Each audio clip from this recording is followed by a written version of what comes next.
Apa dia?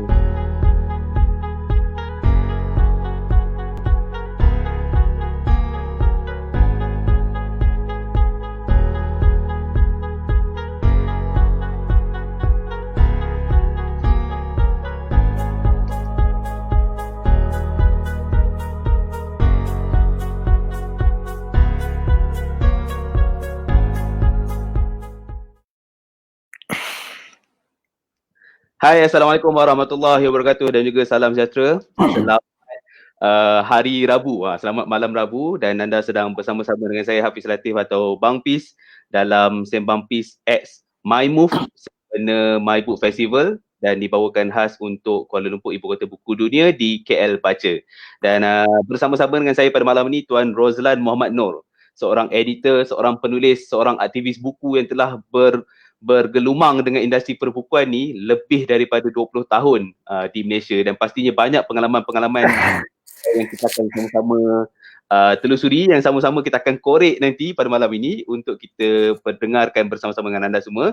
Dan topik malam ini berkenaan dengan penerbitan semasa dan pasca pandemik. Apakah yang kita akan bincangkan, apakah yang kita akan telusuri pada malam ini, kita akan sama-sama nantikan.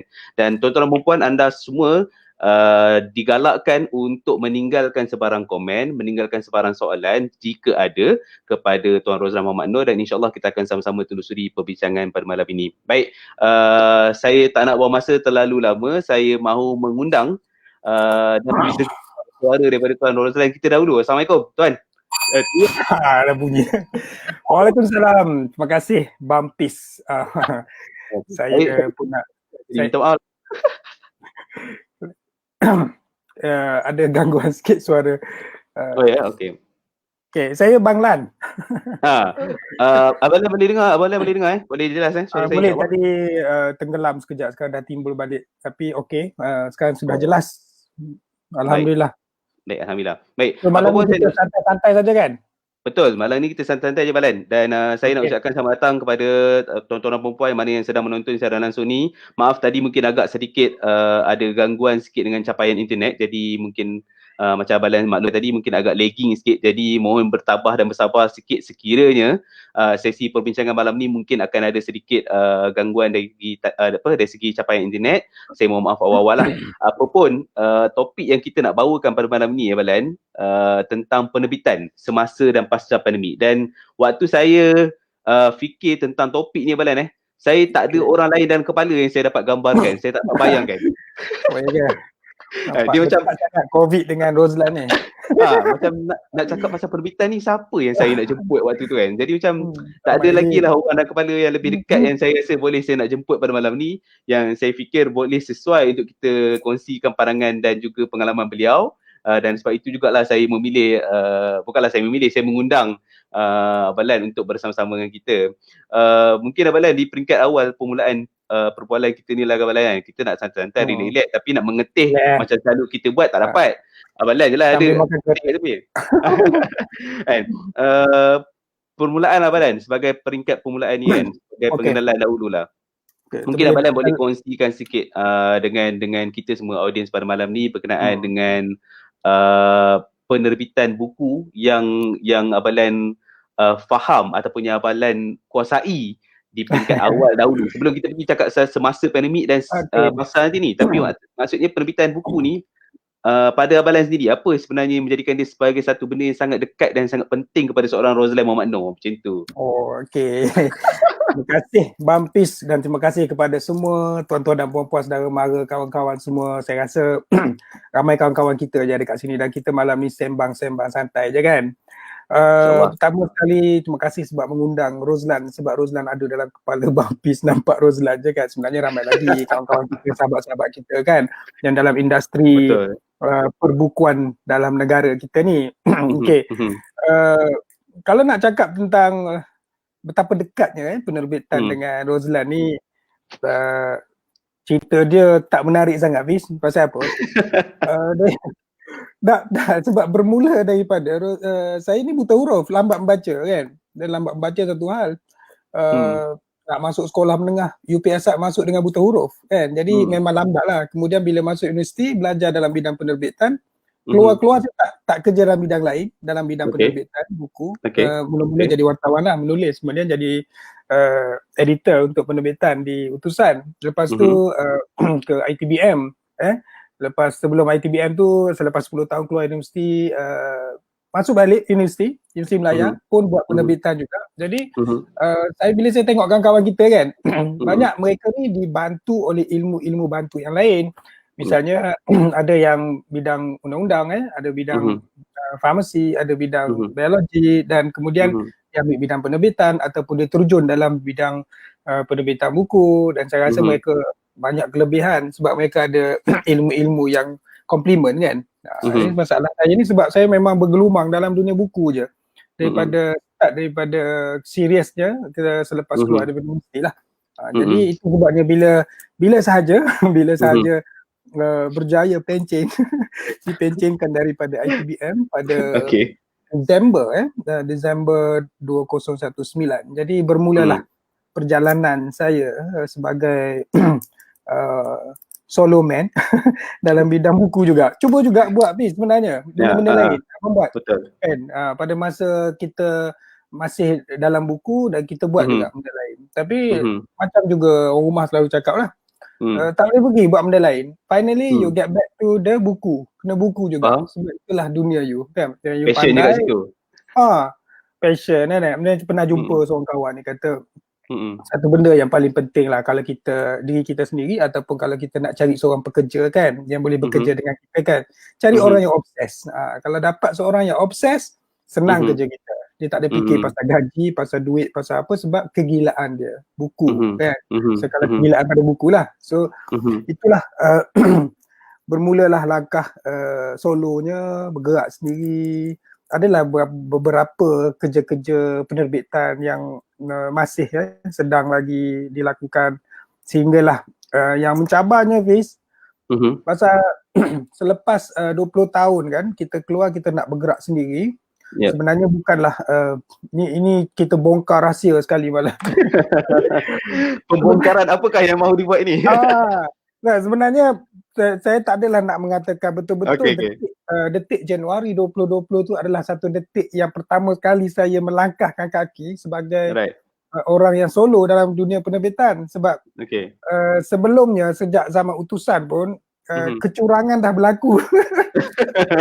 Lain macam dia punya penggunaan ni solo man, kecurangan. Kecurangan tu pasal apa? Kita terbit buku dekat Utusan, kita pun passion kita nak terbit buku, kita terbit juga buku kawan-kawan kita dekat Pena kan. Dengan ITBM pun at the same time kita terbit buku dengan geng-geng indie kita. Itu satu bentuk kecurangan lah kan kalau kira. So bila tahun 2020 Januari starting, hari pertama dapat surat hari ni, besok saya dah tak ada dah. Saya ada pergi Johor, saya pergi JB masa tu. Saya pergi mancing dekat Selat Tebrau. Dan saya pergi tu sebab ada satu program yang lain yang berkaitan. Saya fikir itu ada masa depan pada saya kerana perhimpunan untuk guru-guru PSS seluruh Malaysia kan, pusat sumber sekolah. Saya nampak itu satu peluang untuk saya buat marketing lah kan.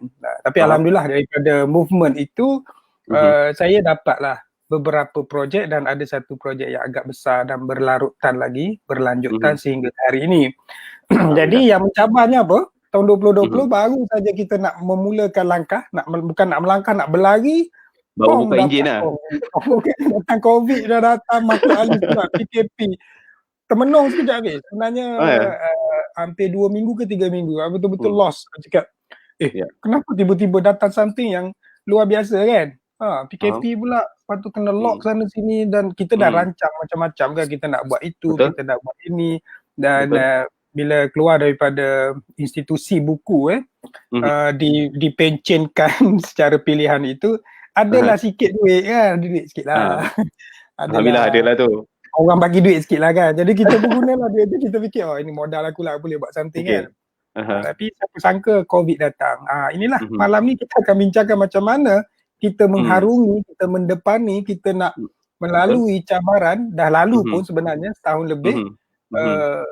Alhamdulillah hidup lagi malam ni, boleh lagi kita bersembang. Dan Betul. masih lagi stick pada dunia penerbitan buku. Alhamdulillah. Walaupun kalau Hafiz tak tahu, saya pun ada buat promo lah. Saya ada buat kilam perabot pun saya ada buat dekat sebenarnya. Apa lagi? Construction pun ada buat kasih sekolah lah, bikin itulah ini kan. Ada nampak tadi. Kadang-kadang ada lah orang kata apa agenda abjad ni kan.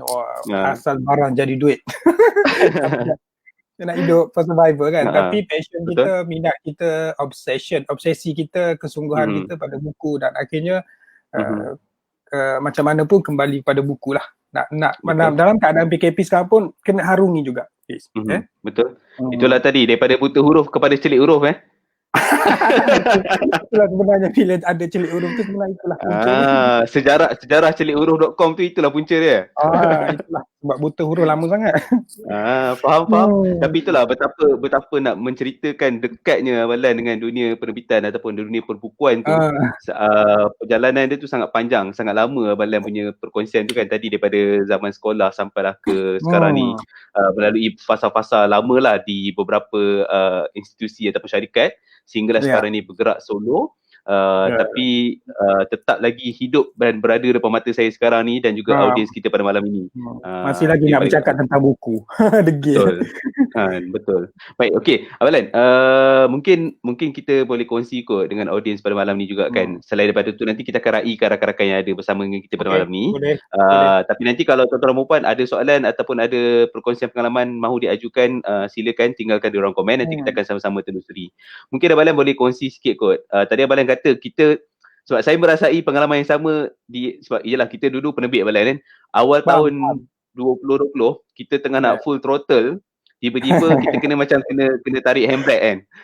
Itulah.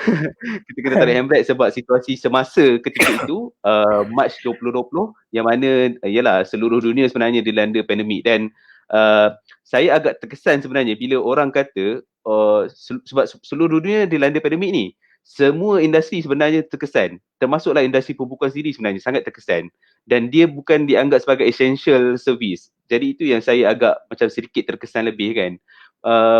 Mungkin Abalan boleh kongsi kot masa awal-awal, yalah awal-awal masa Mac 2020 kan, kita PKP sampailah ke Jun macam tu sebelum kita ada PKPB, PKPD dan segala P lagi tu kan. So mungkin Abalan cakap tadi lah tak boleh nak bergerak sangat, kilang cetak tak boleh nak beroperasi sebab kita bukan essential services. So sebenarnya pada fasa yang kita terkurung itu, Abalan kita terkurung itu mungkin Abalan boleh kongsi kot apa yang sebenarnya yang menjadi kekuatan untuk Abalan masih lagi meneruskan usaha-usaha penerbitan. Passion tadi betul, kegarahan itu tadi ada. Tapi apa yang sebenarnya masih menguatkan? Pada 2 minggu ke 3 minggu yang pertama PKP tu, Fiz, sebenarnya memang down betul. Memang lost tu, tak nampak. Kemudian barulah kita nak retune balik diri kita kan. Betul. Dan kita bermuhasabah balik. Kita ada juga datang positif dia bila kita fikir bukan kita seorang, bukan industri kita, semua orang. Jadi kita kalau bermula semula, kita berlawan balik, kita berlawan sama-sama lemah kan. Bukanlah kita saja yang terkesan, bukan kerana orang buku saja kena COVID, tak. Jadi semua. Jadi kita patut berlawan dengan cara yang adil dan saksama sepatutnya. Tapi hari demi hari kan, macam yang Hafiz sebutkan tadi lah, kita ni bukanlah essential service kan. Jadi banyaklah perkara-perkara ataupun kelebihan-kelebihan sepatutnya pun kita tak dapatlah, kita terpinggir dan tercicir lah, terutamanya dalam agenda kerajaan lah. Ini terus terang cakap kan. Kalau kata peranan kerajaan, mungkin mereka pun nak mainkan peranan, nak membantu, kita faham kan. Tapi secara khususnya untuk industri buku jadi susah, jadi payah. Pasal apa? Pasal tadilah bukan essential kan. Paling penting sekali kena pakai peletup muka dulu, paling penting sekali cik ubat dulu, paling penting sekali lengkapkan hospital dulu, lengkapkan perubatan dulu kan. Untuk industri yang nak membaca dan sebagainya kemudian dulu. Jadi bila kerajaan umumkan bantuan kepada PKS kan, industri kecil, industri sederhana, industri global, industri besar dan sebagainya. Jadi bantuan-bantuan akan turun menyeluruh, betul. Tetapi dia bukannya khusus kepada orang buku, dia khusus pada orang berniaga. Jadi kebetulan kita ni berniaga kan, orang buku pun berniaga juga, dapatlah sikit tempias-tempiasnya kan. Kebetulan yang banyak pula, ramai dalam kalangan penulis-penulis kita pula berada di dalam golongan macam B40 dan sebagainya kan. Dapat juga BPN, dapatlah BPN lah apa semua tu kan, bantuan-bantuan. Tapi itu bukan bantuan buku, itu bantuan semua orang lah untuk dapat kan. Betul. Apa grant pemulihan tu kan, untuk company-company syarikat. Bolehlah kepada mana-mana yang ada company registration ataupun pendaftaran perniagaan. Kalau enterprises ni perniagaan lah, mereka tu dapat lah. Tapi bukan soal bukan khusus kepada untuk membantu industri buku supaya hidup dan berkembang. Pada saat awal kita pun faham memang yalah, kenapa nak tumpu pada buku kan. Kalau kita betul lah, dia kata memang kita sihat dululah. Jadi akhirnya kita secara automatiknya tercicir lah kan. Kemudian lah lepas tahun kita melalui, tahun 2020 kita ibaratkan setahun lah, sebenarnya 9 bulan, 8 bulan macam tu kan. Barulah kita boleh review balik. Dan ada pula apa norma baru ni dengan online kan, macam sekarang pertemuan-pertemuan perbengkelan dan sebagainya banyak digunakan online, dan dia tidak menjadi pelik lagi, dia tidak menjadi satu yang janggal. Semua orang boleh terima. Pada tahun 2021 ni pun saya nampak semua boleh terima, apatah lagi bila sekolah pun dah mengamalkan kan PDPR kan. Ini satu bentuk platform barulah kepada pemain-pemain industri buku. Tetapi bukanlah yang paling utama sekali. Kerana apa? Kerana buku adalah buku. Akhirnya kita kena mengeluarkan produk buku. Apa yang kita ada sekarang, platform dan sebagainya ni, channel adalah satu bentuk channel, publicity, promosi dan sebagainya. Akhirnya dia kembali kepada produk. Produk kita buku kan. Cuma buku tu mungkin pelbagai lah bentuk dia. Akhirnya buku juga habis kan. Channel yang sekarang ni, kita ada channel publicity dan promosi. Kalau dulu kita ada acara lancar buku dan sebagainya secara fizikal, sekarang lancar buku online. Kalau dulu kita ada bengkel kan, bengkel pula kita buat secara offline, kita ada sewa dewan dan sebagainya. Dan kita boleh jemput kawan-kawan kita open table, bukalah meniaga jual buku yang diterbitkan sendiri tu semua kan. Mereka dapatlah pendapatan secara fizikalnya. So sekarang secara kreatifnya diorang tukar ke arah lain pula, jual secara online. Tapi produknya apa? Buku juga. Dia kembali kepada buku. Jadi akhir sekali nak dibantu adalah bila sebut industri buku, buku lah, kena fokus pada buku kan. Macam mana nak buku, bagaimana nak terbitkan buku. Itulah ramai kawan-kawan kita terpesan. Tapi tadi bila Balan cakap pasal yalah, bila dulu buat bengkel kena sewa dewan dan sebagainya kan, dan sekarang ni kita boleh buat guna Google Meet lah, Zoom dan sebagainya. Dia sebenarnya secara tak langsung agak mengurangkan kos untuk untuk buat aktiviti, sebab kita dah tak payah bayar sewa dewan dan sebagainya. Tetapi kepuasan kita sebagai orang buku, kalau dapat buka meja kan, jual buku fizikal tu, dia lain macam sikit Balan. Jangan lupa peserta kita Fiz, kadang-kadang kan kita sembang kan, peserta kita ni bengkel tu kadang-kadang nombor 2 Fiz. Yang nombor utama tu datang nak jumpa kawan-kawan je, nak cari idea baru, nak tanya kau buat apa sekarang kan, buku kau macam mana, aku join lah projek aku apa semua. Jadi macam tu yang dia nak kan, social gathering kan? Pertemuan-pertemuan tu penting kepada ikatan orang-orang buku. Kita bercakap pun level-level kita je ni. Dia bukan level-level pemain industri yang besar tu. Besar dia lain pula cerita dia. Saya bukan apa Balan, sebab macam contoh kan, memanglah sejak kita PKP dan sebagainya, alhamdulillah lah jualan dalam talian agak memberangsangkan, sama ada di Shopee ataupun di laman web dan sebagainya.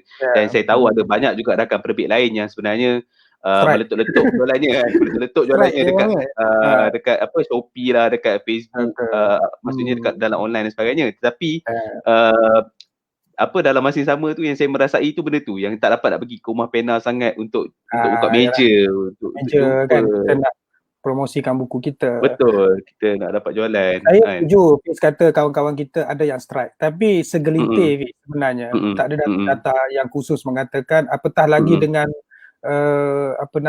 trend suar terbit sekarang kan. Betul. Saya percaya ramai penulis boleh jual sendiri buku sampai, kalau saya anggap best sellernya 1,000 copies kan. Kalau you jual 1,000 copies buku kan, you dah strike lah. Tapi susah. tak ramai boleh strike. Ada a few, very few pun, sikit sangat kan. Masih lagi banyak halangan dan kekangan. Jadi jauh di lubuk hati kita ni mahukan juga sokongan dan dukungan daripada pihak pemerintah kan. Ada dana yang patut kan, selalu-selalu lah kepada penerbit kecil kan. Penulis yang suar terbit ni. Yalah. Tapi kan Abang kan, macam yang saya tengok pun, contoh kalau yelah macam Abang cakap saya agak bersetuju juga lah. Ada segelintir penerbit yang alhamdulillah dia orang strike untuk jualan dalam talian dengan produk masing-masing yang mencapai jualan banyak jugalah kan. Tapi ada juga sebenarnya yang penjual-penjual buku yang dapat jualan dalam talian yang agak banyak tapi bukan melalui dengan satu judul 1000 naskah misalnya, sebab dia mungkin dia banyak koleksi buku, jadi dia ada banyak judul, tapi untuk survival hidup alhamdulillah lepas lah untuk bulan-bulan punya komitmen kan. Cuma dari segi ya betul, cuma dari segi macam Abang cakap tadi lah, data untuk menandakan sebuah buku itu terjual berapa naskah, berapa banyak, itu masih lagi kita tak dapat yang solid data lah kan. Tapi itu satu hal yang lain lah. Cuma saya lihat macam tu kan, mungkin Abang boleh kongsi juga sebab saya tengok macam tu, trend dia bila kita terkurung banyak ni, kedai buku banyak tutup, kita tak dapat nak banyak buat acara fizikal, jadi kita banyak jualan dalam talian. Tapi dalam masa yang sama, mungkin Abang melihat juga, sebab saya lihat juga waktu kita PKP dulu, dengan jualan-jualan dalam bentuk e-book pun agak meningkat juga, selain daripada yang diberikan secara percuma aksesnya oleh Perpustakaan Negara dan juga e-Central dan lain-lain tempat. Jualan e-book, saya lihat penulis-penulis especially suara terbit boleh tahan juga Balan boleh juga lah, tapi lah, saya masih tak 100% percayalah kepada e-books kan, sebab saya percaya kalau jiwa seorang penulis kan, saya boleh dikatakan lah seluruh Malaysia ni, memang kalau you dapat terbitkan buku secara fizikal, dia satu kepuasan. Itu satu kemuncak kepuasan apabila bukunya diterbitkan. Kemuncak yang pertama adalah apabila buku diterbitkan oleh pihak penerbit. Kemudian kemuncak kedua adalah buku diterbitkan dalam bentuk buku fizikal. Kan? Betul. Jadi bila diterbitkan dalam bentuk e-book, akhirnya kadang-kadang dia orang mencari jalan juga, macam mana aku nak terbitkan buku aku secara printed kan, cetak kan. Saya tak pastilah, ada a few friend memang yang jual buku e-books, tapi kita pun tahu konten dia bagaimana kan, konten-konten yang betul-betul orang cari konten itu kan.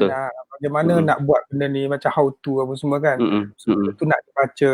Jadi kalau buku yang dikatakan buku seperti buku-buku novel, buku-buku sastra ataupun buku travelog dan sebagainya kan. Jadi mungkin agak kurang kot orang nak beli kan. Saya tanya pasal ya bang, teruskan, silakan. Saya nampak kan satu lagi ialah trend terkini lah, penulis-penulis dan juga penerbit kecil, suar terbit dan penerbit kecil lah ni tumbuh sekarang dengan trend-trend yang baru. Terbit secara kolaboratif kan, anthology, lepas tu buat pre-order, lepas tu ada grup-grup tertentu, tumbuhkan grup, dan banyak grup tumbuh sekarang saya tengok. Dia satu yang pada saya positif, saya nampak as long as buku masih lagi buku dalam bentuk yang diterbitkan secara bermaruah itu diraikan, dia satu perkembangan yang baik. Dan kalau dulu kita apabila dalam perusahaan yang lain kan, kerajaan menumpukan kepada IKS dulu kan, kemudian PKS, kecil dan sederhana. Kecil dan sederhana apabila volume dia besar, terlalu banyak dan menjadi satu industri yang besar, itu industri IKS kan. Jadi sama juga dengan suar terbit ni. Saya fikir suar terbit sekarang sedang menguasai. Kalau suar terbit ataupun penerbit kecil sekarang ni, mungkin beberapa tahun yang lalu kelihatan kecil, tidak memberi kesan. Lepas ini mungkin mereka akan mendominasi. Mereka sepatutnya diberikan lebih perhatian oleh pihak kerajaan misalnya, ataupun agensi-agensi kerajaan yang lain. Pasal apa? Akan ada syarikat-syarikat besar yang bukanlah satu ancaman pada mereka, satu kelebihan pula. Misalnya pengedar buku, mereka sangat suka kan, sebab judul mereka banyak judul. Mereka ada banyak penerbit yang menerbitkan tak banyak pun. Penerbit-penerbit kecil ni, kalau terbit buku pun setahun tak sampai 20 judul pun ada. 10 Betul. judul, 3 judul Betul. kan. Tapi Saya, kita tak nampak, kita tak nampak satu penerbit. Kemungkinan kat Okay. Malaysia sekarang ni yang first publish dia ada satu syarikat, dia pergi daftar SSM ke ataupun dia tak daftar, dia personal atas nama dia. Right. Yang first time register as penerbit dengan PNM, ada ISBN kan. Saya rasa dia macam cendawan tumbuh. Banyak gila. Walaupun dia terbit sekali tahun 2020 misalnya, dia meninggal terus, mati, tak terbit-terbit dah. Tapi dia menerbit. Tapi yang still hidup dan still tumbuh akan berkembang kan. Jadi saya nampak penerbit kecil dan sederhana, PKS juga, penerbit kecil dan sederhana ni akan menjadi satu fenomena kan, besar. Terus beri perhatian, ini yang patut diberikan perhatian. Sebab mereka akan jadi support group kepada pengedar buku, pemborong buku, penjual buku, kedai-kedai buku, semua kan. Betul. Saya setuju dengan Abang cakap. Saya setuju, bukan apa. Tadi saya tanya sikit pasal e-book tadi tu, bukan apa juga sebab masa tempoh, yalah beberapa bulan tahun lalu, bila kilang cetak tak dapat beroperasi dan sebagainya. Jadi saya melihat ada rakan-rakan penerbit yang suara terbit terutamanya macam Abang Lan sebut tadi, mereka nak cetak tak boleh, tapi produk dah ada ni dan nak cari makan. Nak cari makan. Jadi nak tak nak mereka terpaksa convert juga kepada buku digital dan dan mendapatkan juga, paling tidak lah mendapatkan juga jualan untuk cover balik kos awal yang dah dikeluarkan dengan, yelah mungkin dah bayar designer, dah bayar layouter dan sebagainya kan. Jadi nak tak nak terpaksa juga mempersembahkannya dalam e-book dan bila kilang cetak dah beroperasi, barulah mereka cari jalan untuk cetak semula macam Abang Lan cakap tadi jugalah. Tapi paling tidak dia sedikit menaikkan apa orang kata, jualan dalam digital tu lah. Sebab kalau tak, kita akan tengok data jualan fizikal saja Abang Lan tapi menarik bila Abang Lan cakap pasal surat terbit tadi, sebab saya lihat sebenarnya memang betul, memang ramai. In fact bila saya lihat rakan-rakan penerbit yang besar misalnya, mungkin ada kekangan lain yang harus diutamakan dahulu apatah dalam situasi kini Abang Lan.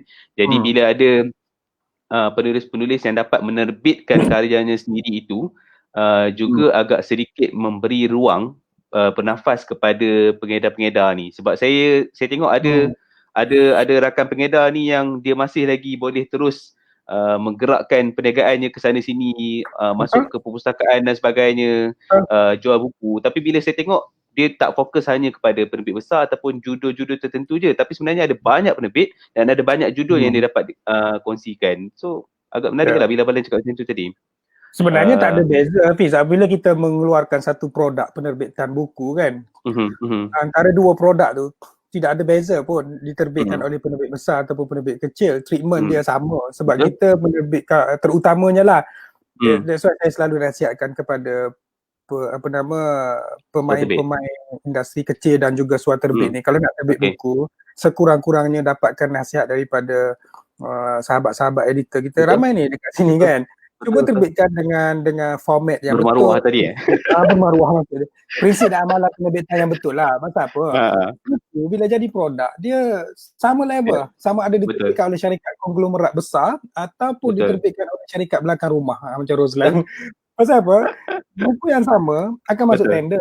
Buku yang sama akan bid tender-tender perbekalan. Buku yang sama juga boleh kita buat submission ke mana-mana. Dan kita kalau tak mampu untuk buat masuk dalam sistem perolehan kerajaan contohnya kan, tapi kita menerbitkan buku, kita jangan risau. Dekat Malaysia ni ramai kontraktor-kontraktor buku yang berdaftar, yang ada central contract sampai ke overseas pun, dan mereka bila dapat satu produk pula produk buku yang memenuhi dan menepati prinsip dan amalan dalam penerbitan, buku itu boleh pergi jauh kan. Dan sebab Abang Lan sentuh pasal tender ni, memang saya nak tanya soalan tu tadi. Sebab bila kita cakap pasal penerbit kecil dan sederhana, which is kita faham lah bila surat terbit ni mungkin mereka tak ada syarikat berdaftar ataupun mungkin tak ada apatah lagi macam yang Abang Lan cakap tadi lah, dalam BT ke MOF ke apa kan. Jadi mungkin bila nak masuk tender-tender macam Abang Lan sebut tadi, mungkin memang agak bersituasi di situ. Jadi betul lah. kalau Abang Lan nak bongkar rahsia, boleh lah, tak ada masalah. adalah rahsia. Dia kalau rahsia tak boleh dikongsi. Dia lebih kepada formula lah kan. Kita kongsilah formula. Saya bukan bagus sangat pun. Alright. Saya daripada dulu lagi saya nampak bila dalam industri buku ni ada 3 perkara aja yang saya sebutkan, iaitu projek, tender ataupun apa satu lagi tu. Projek, tender, macam itulah lebih kurang. Tapi kalau selain daripada itu adalah modul yang lama. Ataupun model perniagaan dulu. Kalau zaman di utusan dulu, utusan pun dah tak ada. Aduh. Saya macam ni, model dia mudah je. Kita ada dana, kita ada duit. So kita panggil semua skrip-skrip, datanglah kami terbitkan buku. Bila kita terbitkan buku, kita danakan duit kita terbit buku, kita masuk market. Jadi kita masuk market dengan term masa untuk jualan kan. Jadi kita ada standing order. Dan selepas 6 bulan macam tu, maka berbondong-bondong lah balik semula buku, tak laku. Kan? Itu model yang dulu. Jadi model yang sekarang, syarikat-syarikat besar, dia mainkan peranan pergi kepada ke arah projek ataupun tender. Jadi apa-apa yang berbentuk projek dan tender, itulah aim yang utama yang boleh buat duit dengan industri buku.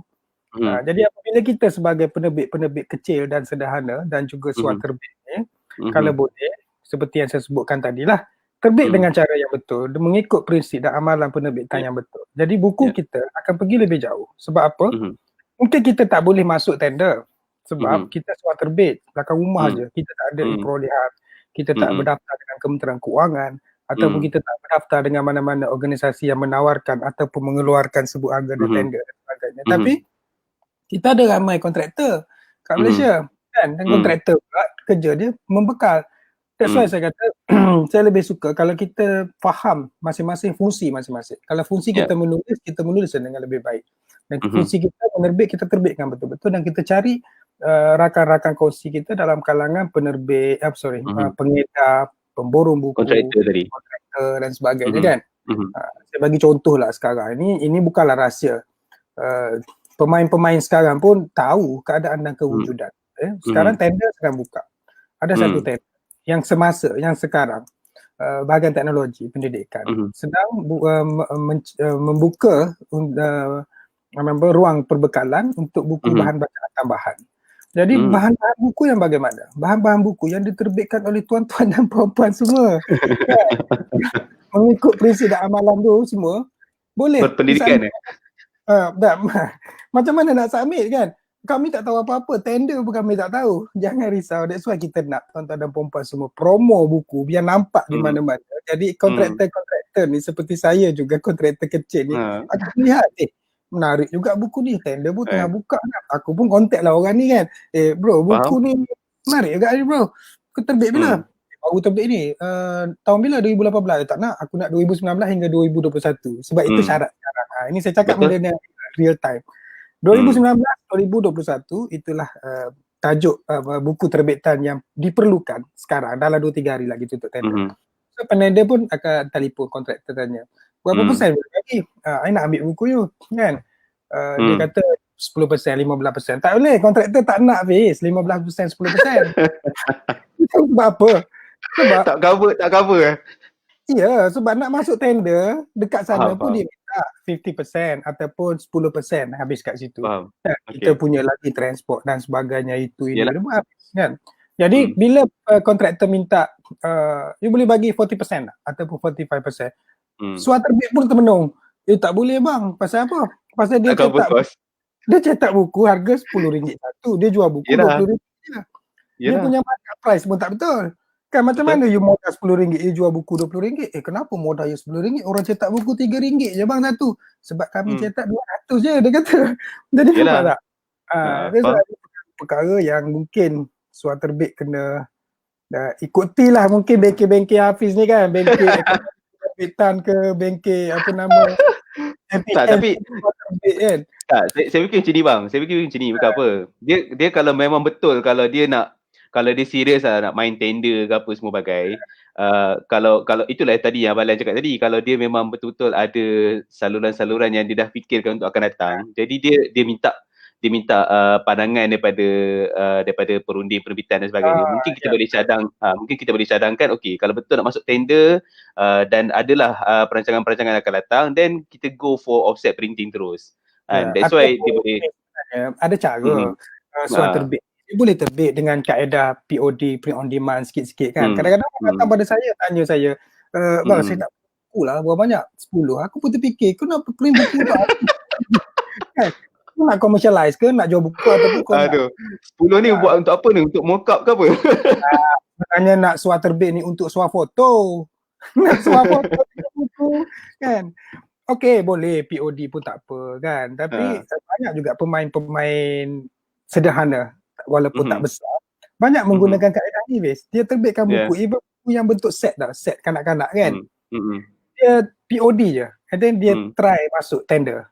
Contohnya tender, kalau buku kanak-kanak lah biasanya tender kemas kan, ataupun tender perbekalan untuk PNM, ataupun sekarang BTP tengah buka kan, bagi nak laju kan. So dia lah, dia submit lah. Itu sebagai dummy untuk dapatkan projek. Once dia strike, kena, buku tu diperlukan. Kena pula seluruh Malaysia. Satu publisher je kan, macam tahun lepas punya. Satu publisher dia ambil. So print dia perlukan buku tu, katalah buku tu perlu 4,500 naskah. Masa tu baru cetak kan. Betul. Jadi pricing kena betul. Jangan pula pergi pergi buat POD, satu buku jatuh RM20. Mahal, betul. Tapi harga buku kena markup betul-betul. Kan? Kena markup. Maksudnya bila kita offset printing nanti, esok buku tu harga dia setengah je satu. Jadi kita letaklah harga RM10 satu. Contoh kan. Kita dapat 45,000 kan. So kita bolehlah main diskaun dengan kontraktor. Betul. Jangan lupa dia punya kaedah dia, apabila buku kita terpilih, kita ni penerbit, okey? Kita bila dipilih sebagai buku yang akan dibeli dan diedar ke sekolah-sekolah, bukan penender tadi, maksudnya bagi pendidikan ke, apa-apa organisasi ke, kerajaan akan beli dengan kita, tak. Dia akan panggil pula penender kedua, iaitu kontraktor perbekalan. Ramai kontraktor kan, kontraktor tu pun bidding lah, kami boleh bagi 20%, kami boleh bagi 15% kan. Lepas tu masa tu lah kita pun tunggulah umpan kita yang dah campak tadi tu, macam mancing kan. Kita tunggulah, kontraktor akan telefon lah kita, kami menang untuk supply ni, jadi kami nakkan buku tu. Sebab buku tu tak akan di tempat lain lah, sebab kita yang terbit kan. Kaedah-kaedah yang ada dalam pasaran, model-model perniagaan untuk survival lah kan. Selain daripada kecil-kecilan ni, surat terbit ni ialah kadang-kadang kita seronok kawan-kawan kita beli buku kita apa semua kan. Kita jual pre-order kadang bagus juga, betul lah. Tapi kalau nak betul-betul lah buat kan buku kan, sebab ramai juga yang kita tengok sekarang ni macam nak 100% dengan buku. Tapi tengok pada strategi macam tak solid dah, tak betul-betul nak buat benda tu sebagai satu produk untuk buku. Sebab dia kena kreatif sikit lah sebenarnya buku ni kan. Cabaran banyak, apatah lagi sekarang COVID ni. Apalah, bila cakap pasal tender ni nampak ada respon daripada Tuan Ahmad Hussein kita ni kan. Otai ni. Itulah otai orang besar kan. Bila dapat tender boleh bincang dengan rakan penerbit ataupun cetak untuk diuruskan. Ini adalah salah satu daripada strategi surat terbit kan. Apabila sebenarnya surat terbit ni bukan tidak dilihat kan. Sebenarnya dilihat oleh kapitalis. Dia melihat kan, bila terbit buku ni bagus pula. Dan produk yang baik, tak ada duit kita risau, akan ada orang support kan. Akan ada orang datang support. For example, dia minta sampel, bagi I sampel buku you 2 biji. Sampel tu lah dia jaja ke sana kemari. Kebetulan kontraktor ni, sahabat kita ni pandai pula proposal sana, proposal sini apa semua. Kita ni pandai menulis je dengan terbit kan. Jadi dengan cara tu dia strike, dia dapat tender, dia dapat supply, akan dapat supply dalam 3,000 copies kan. Masa tu dia akan datang pada kita, dan itu yang perlu kita negotiation lah. Dan penulis-penulis sekarang ni kalau boleh make up lah dia main kan fikiran diorang ni. Jangan jadi penulis yang, kalau betul-betul nak jadi surat terbit ni, jangan jadi penulis yang betul-betul penulis saja. Dia kena jadi usahawan sikit, Fiz kan. Writerpreneur writerpreneur. Kena berfikir secara usahawan sikit lah kan. Bila kita terbit buku, and then bila orang datang negotiate dengan kita kan. Ada sejak 2 tahun ni, Fiz, bila bergabungan dan berkecimpung 100% buat kerja-kerja perundingan, penerbitan dan sebagainya kan, Fiz, aku temukan pelbagai jenis orang. Ada orang tu yang tak faham dunia buku pun, so kita terbitkan buku. Kadang-kadang Betul. bila kita kata buku ni bos, kita kena bagi diskaun tau. Around 40 to 50%, 40 ke 50% akan hilang harga dia. Oh, dia terkejut. Kenapa banyak sangat? Buku I RM30 kan RM15 je nak bagi. I kalau boleh orang beli buku I nak bagi upah dia RM5 je. Mana boleh macam tu? You boleh jual sendiri kat tepi jalan tu, kat mana kena off RM5, okey. Tapi once you bagi kepada pengedar, pemborong, apa semua, confirm hilang. Kurang-kurang 50%. Betul. Kan? Betul. You nak hilang 45% boleh. Ada cara dia. Contoh, saya bagi tahu. Ni cara-cara, ni rahsia juga. Bukanlah rahsia. Pengedar-pengedar buku kan, dia punya game dia orang. Kenapa dia orang suka surat terbit ni? Pasal apa? Surat terbit ni, bila dia terbit buku, setahun berapa buku dia terbit? Paling banyak. Tak banyak pun. 1 ataupun 2 kan. Jadi tak banyak lah pun. Mungkin bawah 10 lah. 10 pun banyak lah. Surat terbit ni biasanya dia terbit buku dia sendiri. Dia tak terbit buku orang lain. Itu penerbit kecil nama dia. Yang dia terbit buku sendiri. Kalau kau terbit buku ni, saya nak santai kan. Kalau kau terbit buku, aku pengedar buku kan. Kau datang mana aku. Aku cakap, boleh habis aku tolong jual. Kau bagi aku 60% lah. Kau terkejut 60% kau. RM10 aku bagi kau RM4, aku ambil RM6. Aku buat kerja semualah. Tahun-tahun 6 bulan nanti aku bagi bill kat kau. Aku bagi ni, kau bagi invoice aku bayar. Kenapa sampai 60%? Sebab deal dengan Hafiz tak ada jaminan pada aku sebagai pengedar. Hafiz ada 1 buku je. Dia hantar kat aku 1,500 naskah, aku pun edar. Kau pun duk telefon 2 bulan. Lan, buku aku dah jual tak? Buku aku berapa laku? Oh, letih aku kan. Jadi, aku penerbit datang pula Hafiz Enterprise. Tadi Muhammad Hafiz ni, Hafiz Enterprise datang, dia kata 100 judul setahun. Menarik ni kata. Berapa persen boleh bagi? 50 boleh. Kau nego dengan aku kata 45% bang. Aku pun setuju. Pasal apa aku setuju 45%? Sebab bulan ni aku ambil kau 2 buku. 500 ribu aku hantar. Betul? Belum masuk bulan depan aku minta lagi. Fia ada buku baru, kau hantar lagi. Jadi masuk 3 bulan kau telefon. Lan ada payment? Aku pun ambil lah payment depan sana, bayar sikit. Bunyi-bunyi lebih sikit. Aku bayar Hafiz duit RM10,000 bagi cek. Oh lega, siap Hafiz sebulan. Aku minta lagi buku. Jadi bisnes buku ni dia akan lock kau dengan aku sehingga meninggal dunia. Ya, dia berterusan lah. Dan akhirnya bagaimana Hafiz Enterprise tadi buat bisnes? Ni rahsia dia. Senang je Hafiz. Last kali kau jual lah bisnes. Kau nak jual Hafiz Enterprise. Nilai dia berapa? Nilai dia dengan Rozlan pengedaran Sdn Bhd ada 3.4 juta.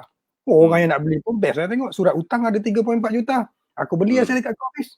Aku upah big collector. Call je. 3.4 juta kalau dapat separuh dah dapat 1.7 juta. Okey lah.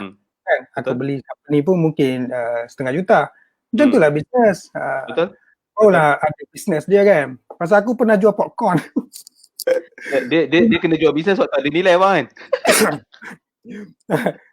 Sejarah aku dulu masa kat utusan kan, aku jual popcorn. Aku buat popcorn. Popcorn tu dah bosan dah popcorn biasa. Aku buatlah perisa ambil daripada US tau. Perisa vanilla, apa berbagai popcorn. Aku letak kedai. Dekat Ceras Kajang aku ada 29 kedai. Jadi satu masa aku rasa tak boleh pergilah. Aku tanya orang. Sebab setiap hari aku pergi kedai bawa popcorn baru, aku ambil yang balance. Aku buka bil, dia bayar kat aku. Satu kedai aku boleh dapat dalam RM60 ke RM100. Kali 20 kedai kau kira berapa kan? Katalah RM30 je. Kali 20 kedai. Dah berapa? 600 sehari kan? Jadi aku dah letih dah dengan popcorn yang lebih lah. Popcorn kena buat lah. Entahlah. Aku cakap, aku tanya siapa yang tak ada kerja bosan-bosan nak dapat lebih kurang dalam RM12,000 sebulan. Aku cakap. Kuranglah RM10,000 sebulan sebab RM600 hari purata kan. Betul. Ada dah sama Allah ni nak kata ambil aku bagi kau segala bil yang kau ada. Ini senarai kedai. Kerja kau buat popcorn hantar je. Lepas tu kau ambil nilai yang tak habis kau ganti yang baru. Hari-hari kerja kau sampai kau mampus kan. Kau belilah company. Beli dengan nilai. Nilai dia banyak ni cakap kau jalan kan. Dululah antara yang aku pernah buat lah. Sama juga dia apa nama membeli bil atas angin lah, atas tangan kan. Faham. Baik. Jadi nasihat kita kepada kawan-kawan kita suara terbit ni, terbit buku elok-elok. Terbit buku betul lah kan. Betul lah tu. Jauh. Itu kita tak cakap lagi pasal ni Fiz, dana-dana. Ada dana-dana tau. Ada. Kita akan cakap tu kejap lagi tu. Tapi ada sikit soalan bang daripada Nurul Syahidah Hassan. Biasa buku sampel tu soalan, biasa buku sampel tu mereka beli atau penulis bagi free? Berapa persen yang sesuai untuk jaga hak penulis surat terbit? Berapa persen yang sesuai untuk jaga hak penulis surat terbit? Itu saya tak faham. Wajib. Soalan yang kedua. Soalan yang pertama saya tahu. Buku sampel tu mereka tu maksudnya mungkin kontraktor lah. Okay. Kalau kita buat offset printing kan, biasanya ini biasa berlaku. Kalau tak berlaku luar biasa. Kalau kita print 1,000 buku, kita akan dapat extra copy. Sekurang-kurangnya 20-30 biji ataupun 50 biji. Itu kita gunakan cukupnya untuk publicity dan promosi kita. Kita bagi free lah kepada kontraktor-kontraktor yang boleh dipercayai. Kena tahu juga ada kontraktor pun ambil buku lah start je macam tu kan. Dah lah start. Dia minta order pun dia tak bayar. Itu bahaya juga kan. Betul. Sampel boleh jual lah, murah-murah tak apa. Sebab kita jual pun bukan dia nak baca pun, dia nak market kan. Tapi kalau kita ada extra copy, kita allocate lah lebih kurang 10 ke 10 kopi macam tu untuk bagi kepada potential yang berpotensi, kontraktor berpotensi. Dia ada dua kelebihan dan kekurangan, Fiz. Apabila kita ada kontraktor yang kita kenali. Tahu? Okay. Aku dengan aku ada kontraktor ni kawan-kawan kita. Kawan-kawan ni masalah kadang-kadang ambil buku kadang-kadang tak bayar, ding-dong lihat. Tak bayar. Kan? Kalau kontraktor yang tak dikenali, yang tak mengenal kan, saya ada peristiwa lah sejak tahun 2020 ni kan, daripada sampai 21 ni ada beberapa buku yang saya terbitkan menang tender perbekalan untuk library, kecil-kecilan je library ni. Ada kontraktor yang tidak dikenali telefon kita kan, segan-segan takut-takut, dia pun tak nampak macam mana lah syarikat aku, dia ingat syarikat aku besar agaknya kan, aku pun belagak lah cakap besar lah kan. Kita kata kita bayar cash, you bayar cash, I bagi you percentage paling tinggi you nak. Dia bertanya berapa persen boleh dapat tuan, 35-40 boleh? Tak, 50% I bagi you. Terkejut dia, minta 40 bagi 50. Ya, dengan syarat datang sini bawa duit satu beg empas kat aku lah. Jangan main cek tu tak nak. Jadi bila dia orang datang bawa duit, katalah dia beli banyak sampai bayaran pun RM12,000. Buku kita print RM1,000 memang dalam RM5-6 je cost printing dia kan. Dan buku yang kita dapat tender pula buku yang kita dah reprint contoh. Untuk berganda tu. Jadi katalah buku kita harga RM30, kita bagi 50%, RM15. Kita punya cost print RM3. Kita dapat RM10 free. Buku tak payah keluar modal lagi. Siapa kalau untuk yang reprint okey lah. Dah reprint. And then kita bukannya boleh buat apa pun dengan buku yang banyak tu kan. Since dia datang bagi cash. Jangan bagi janji, ada juga datang bagi janji. Nanti nanti kita bayar dalam 2 bulan macam tu kan. Tunggulah 2 bulan. Kan tak sampai. Jadi itu satu lagi yang Nurul tanya tadi tentang hak apa sebenarnya kalau ikutkan berapa persen yang sesuai untuk jaga hak penulis surat terbit ni? Mungkin pada pandangan saya mungkin ni dari segi royalty kot. Ataupun mungkin kalau surat terbit saya rasa kontraktor kan. So berapa persen? Saya faham surat terbit ni dia tak print banyak kan. Jadi tapi norma dalam pasaran buku ni saya letak terus 45%. Betul, dia cakap ini normal. Jangan terkejut kan kalau kontraktor datang. Ada kontraktor cengeng juga. Dia kata kalau tak bagi 45% sorry kami tak ambil. Terus terang cakap, terus tak nak ambil buku kita. Pasal kita faham. Kalau kita sebagai penerbit yang faham lah. Perjalanan buku daripada store kita nak sampai ke pengguna sama ada di sekolah, di library dan sebagainya. Makan persen di tengah-tengah banyak. Even library yang order, library negeri pun minta persen sekarang kan. Macam mana library pun minta persen? Nak diskaun pada dana, kerajaan dah bagi dana 1 juta kat. Dia minta diskaun dengan kita dengan kontraktor kita. Jadi yang berlaku kan. Jadi dia ambil nak pula buku kita bagi kepada pengedar. Semua bagi 50%. Jadi bila kontraktor panggil tarik kita pun kata kita dah bagi pengedar kita, you contact pengedar. Kalau contact pengedar, of course tak dapat 50% ni. Kurang-kurangnya 5% yang nak, jadi 45 kan. Bila dia masuk je tender, bid pula dengan kontraktor lain. Kontraktor lain dia dapat 5%. Kontraktor ni kata kami boleh bagi 15%. Kami boleh bagi 25. Kami boleh bagi 50. Kan? Daripada situlah akhirnya turun. Lala dia dapat 30%.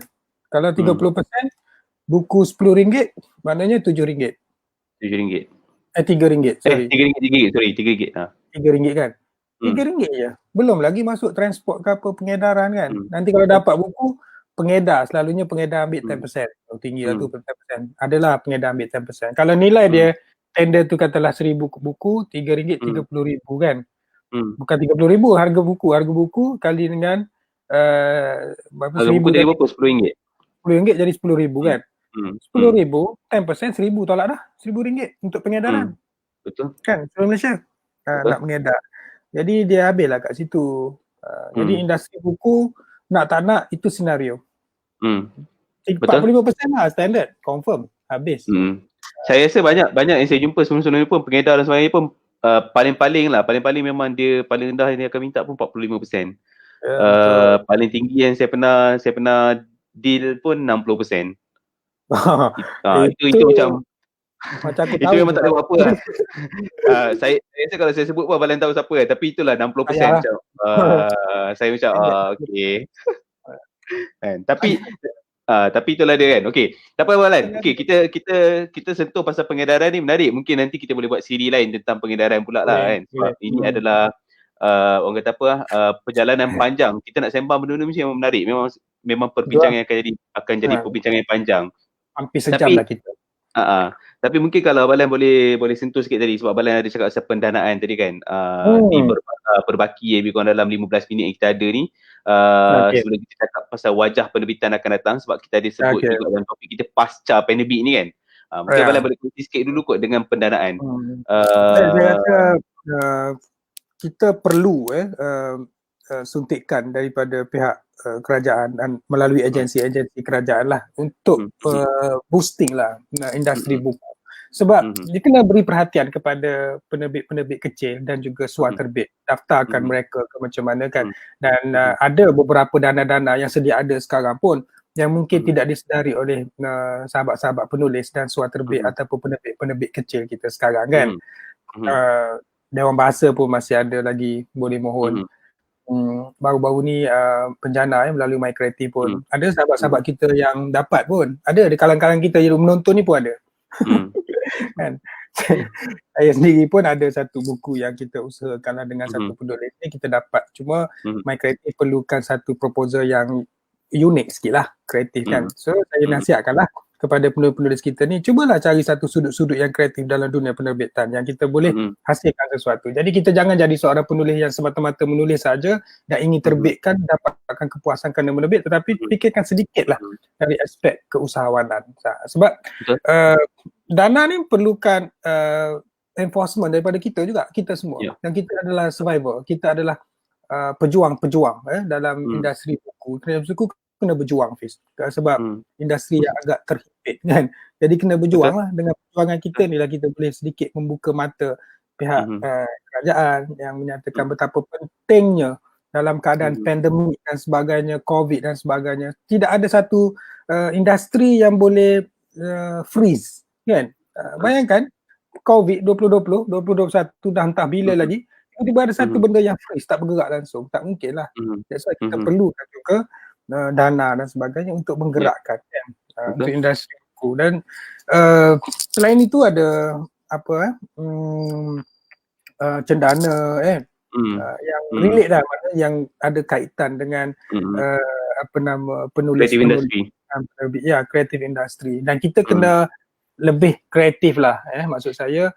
Macam Hafiz sebutkan tadi awal, kita ada boleh meneroka dunia e-books for example, dan juga audiobook. Saya sebenarnya tertarik dengan audiobook Fiz. Audiobook satu potensi yang besar.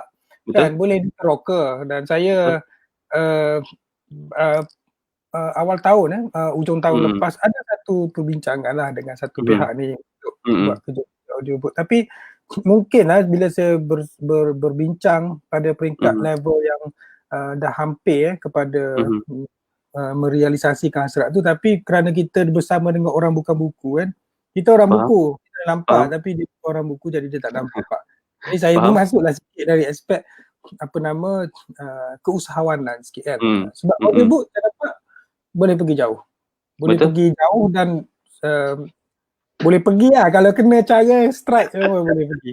Dia in fact Abang kan, kalau cakap pasal audiobook ni, ada satu lagi yang saya ternampak juga adalah berkenaan dengan audio siar ataupun podcast. Yes. Audio siar ataupun podcast. Sebab baru-baru ni saya sajalah pergi jalan-jalan dekat dalam Spotify. So saya terjumpa ada satu channel, saya tak ingat apa nama channel, tapi saya terjumpa satu channel ni, dia membaca. Maksudnya dia kan kalau macam audiobook kan sama juga sebenarnya, dia baca. Dia baca. Tapi ni dia buat konsep podcast punya style.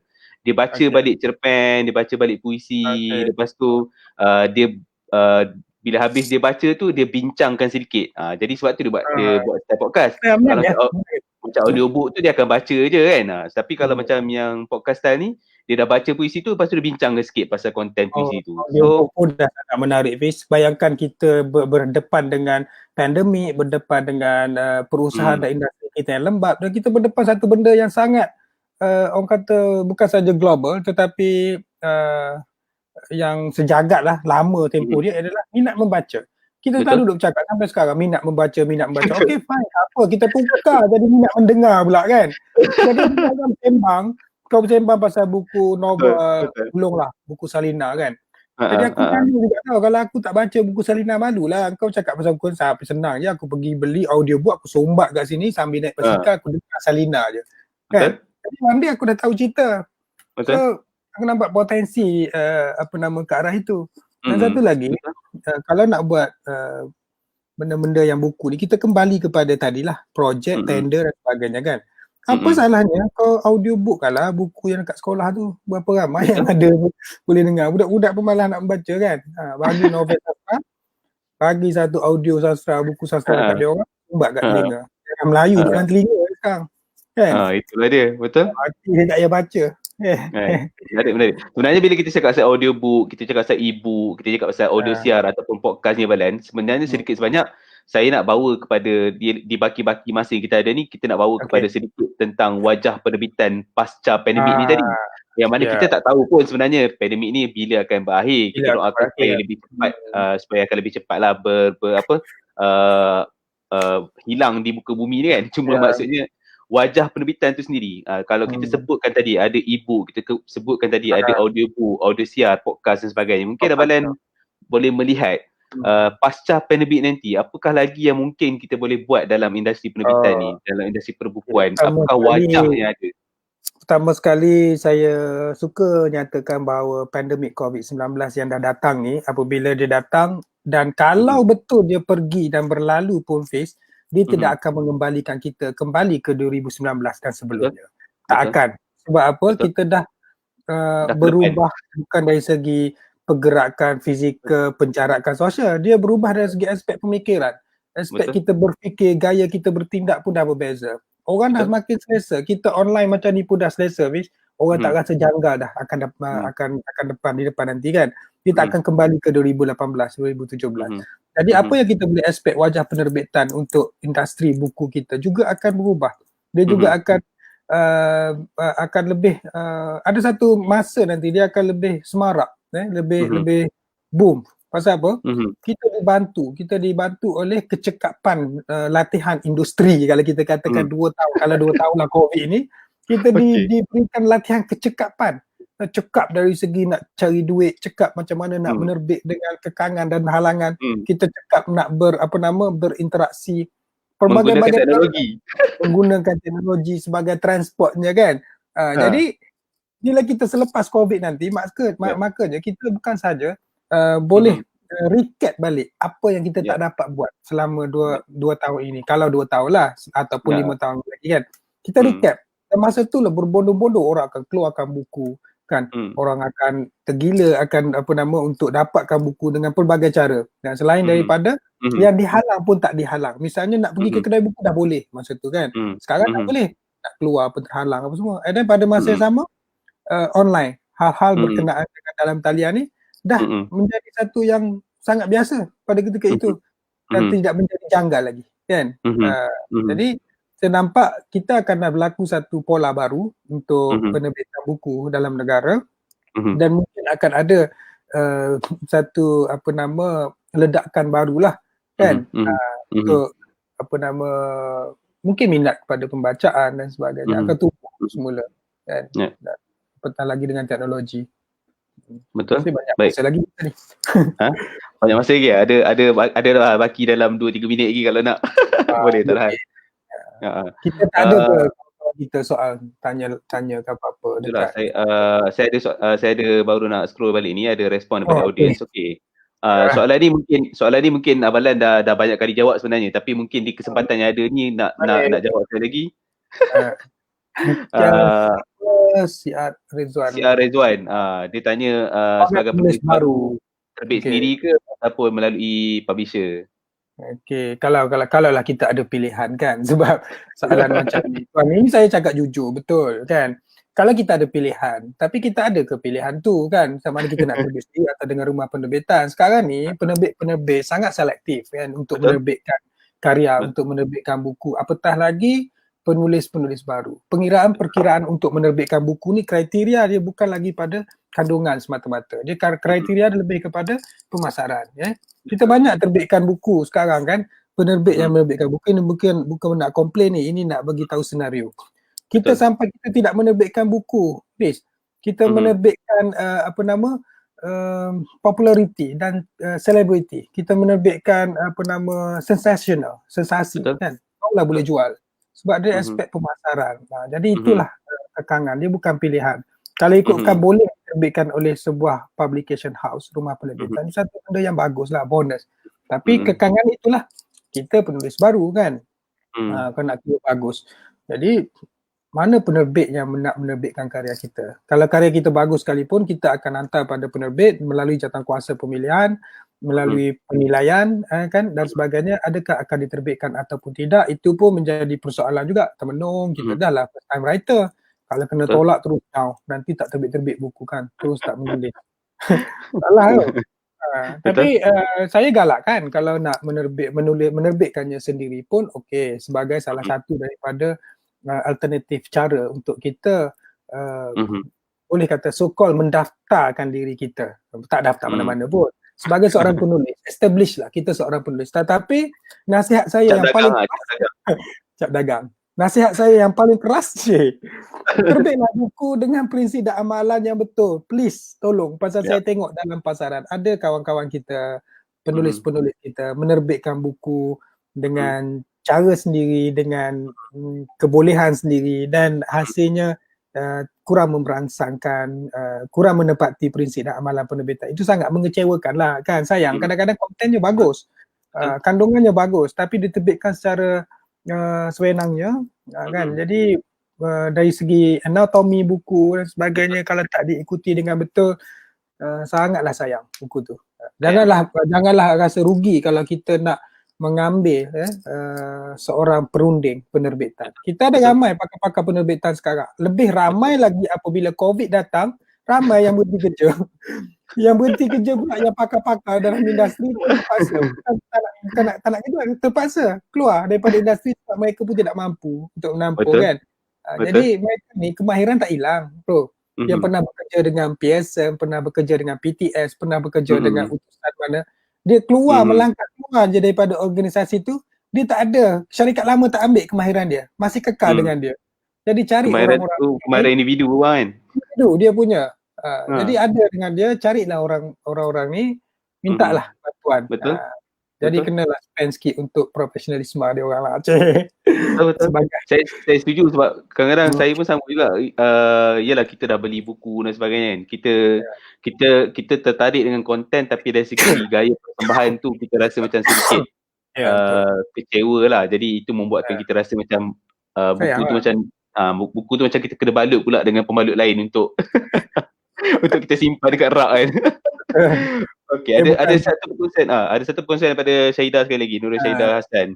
Cabaran soal terbit ni, kos penerbitan tinggi, ada kilang charge kos cetakan tinggi walaupun mereka iklan pakej jimat. Saya doakan semua penulis terus kekal dalam menerbitkan buku. Nurul Syahidah ni adalah penerbit kecil yang struggle. Syahidah Hassan Enterprise. Dia seorang yang tabah.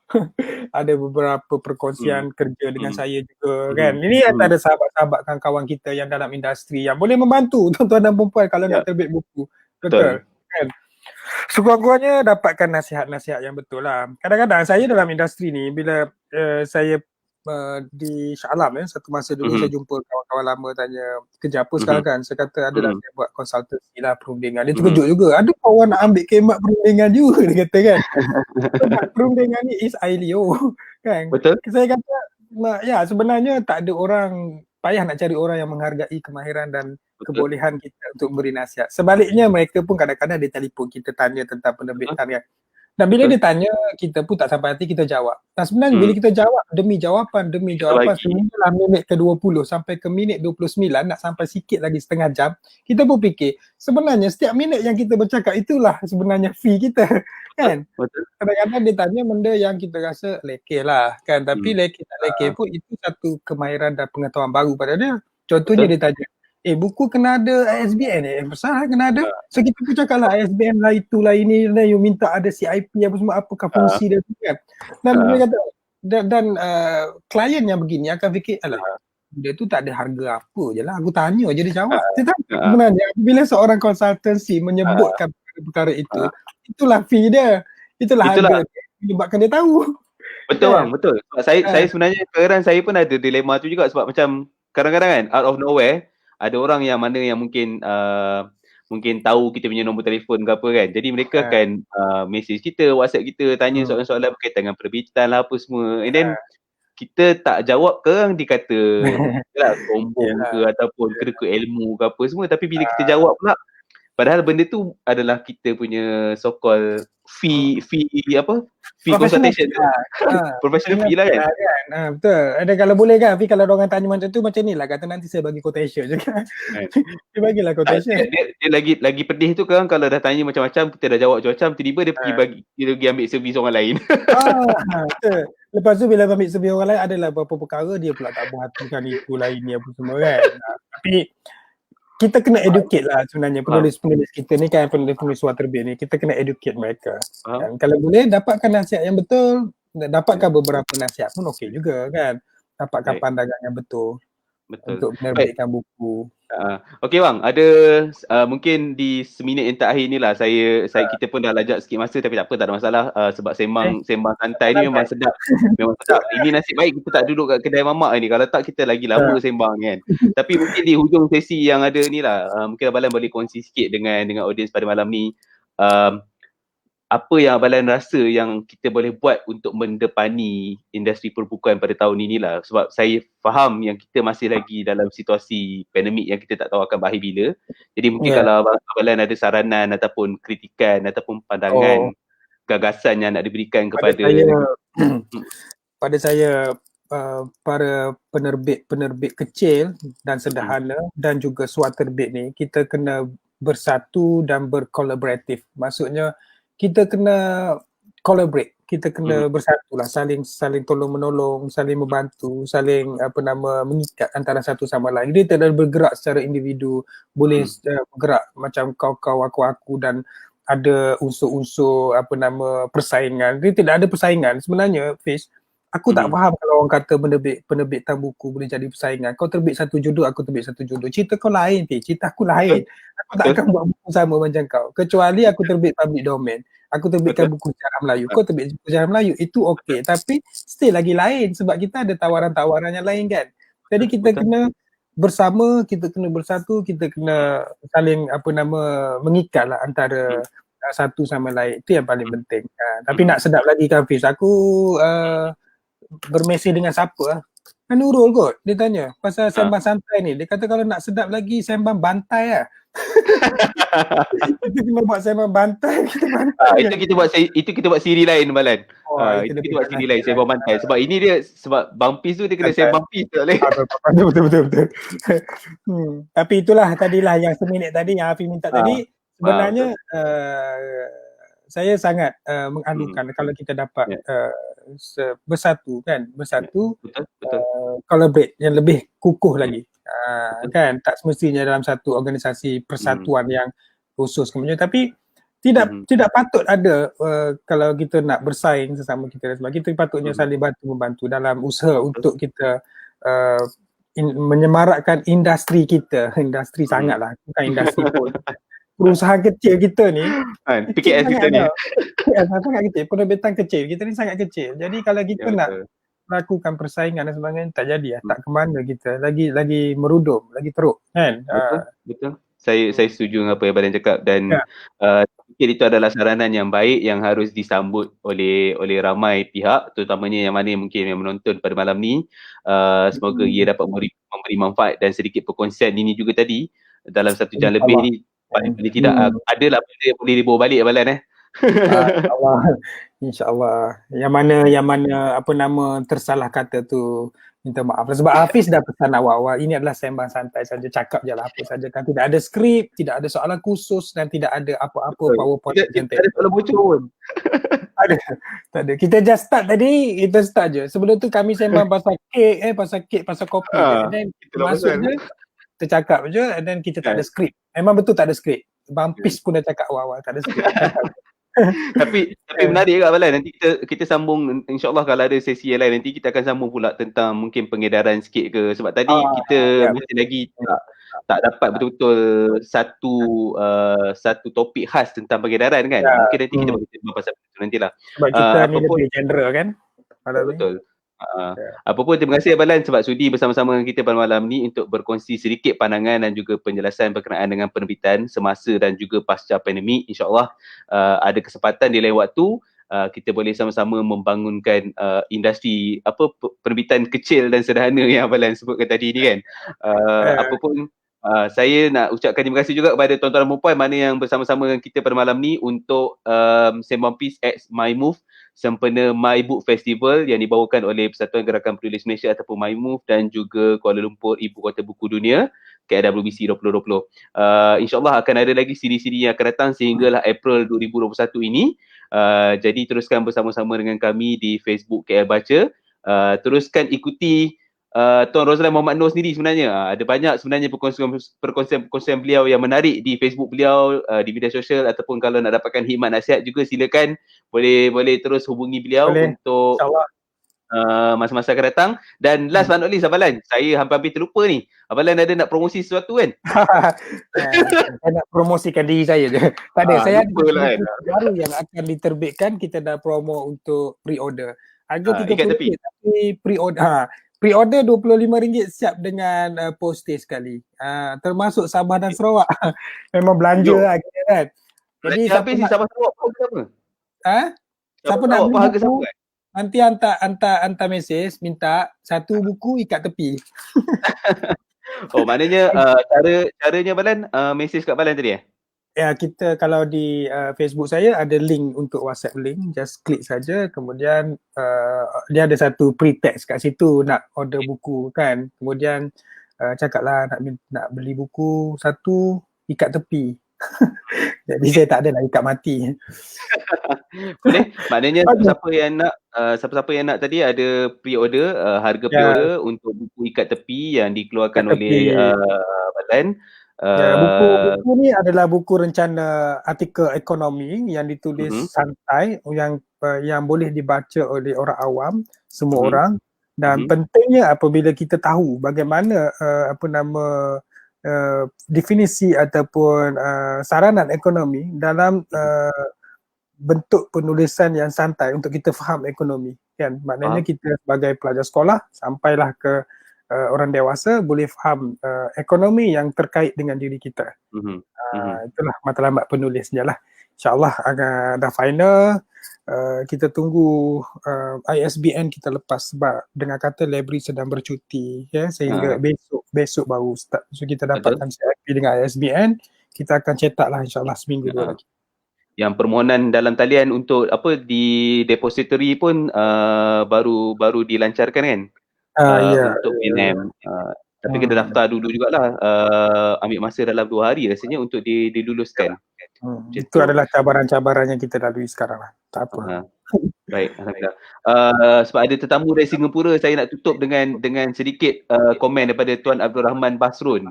Terima kasih atas perkongsian ini, amat membuka mata. Salam dari Singapura. Jauh kita punya perbincangan ni sampai merentas negara. Tapi walau bagaimanapun rakaman ada kan, Fiz? Boleh tengok kan? Betul. Ini nanti selepas habis sesi siaran langsung ini, tuan-tuan dan puan masih lagi boleh tonton semula dan mendapatkan perkongsian-perkongsian yang telah pun dinyatakan oleh Tuan Roslan pada awal tadi lah. Baik, okey. Saya fikir sampai di sini saja dahulu. Terima kasih sekali lagi kepada Abalan. Terima kasih kepada tuan-tuan dan puan mana yang bersama-sama dengan kita pada malam ini. Semoga baik-baik saja walau tuan-tuan dan puan berada di mana sahaja sekalipun. Jaga diri, jaga kesihatan.